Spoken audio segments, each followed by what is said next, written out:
প্রিয় দর্শক, আজ আমি আপনাদের বলবো এই বর্ষাকালীন সময় ভালো পোল্ট্রি চাষের ক্ষেত্রে ভালো উৎপাদনের জন্য কি করলে আপনাদের ভালো উৎপাদন হবে সেগুলি অতি সহজ উপায় বলবো। আমার চ্যানেল পোল্ট্রি সংবাদ চ্যানেলটি সাবস্ক্রাইব করে চ্যানেলের সাথে যুক্ত হয়ে যান, যাতে করে সব নতুন আপডেট আপনি আগে পেতে পারেন। তো চলুন, কি করলে পোল্ট্রি চাষের ক্ষেত্রে ভালো উৎপাদন। অতি সহজ উপায় বলতে আমি বলবো এমন কিছু সাধারণ নির্দেশনা বা অভিজ্ঞতা ভিত্তিক নিয়ম যা খামার পরিচালনায় সহায়ক হয়।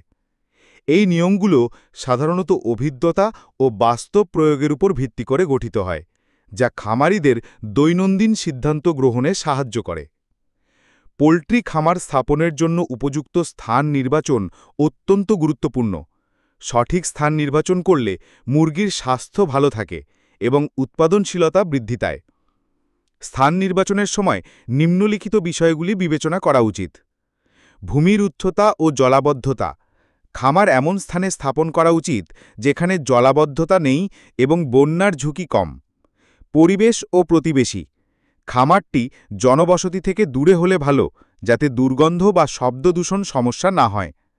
পরিবহন সুবিধা। খামারে সহজে যাতায়াতের জন্য রাস্তা ও পরিবহন সুবিধা থাকা উচিত। জল ও বিদ্যুৎ সরবরাহ। খামারে পর্যাপ্ত পরিমাণে পরিষ্কার জল ও নিরবিচ্ছিন্ন বিদ্যুৎ সরবরাহ নিশ্চিত করা প্রয়োজন। বায়ু চলাচল ও সূর্যালোক। খামারে পর্যাপ্ত বায়ু চলাচল ও প্রাকৃতিক আলো প্রবেশের ব্যবস্থা থাকা উচিত, এটা বৃদ্ধি পায়।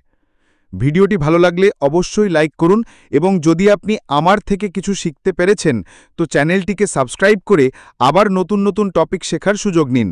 নমস্কার।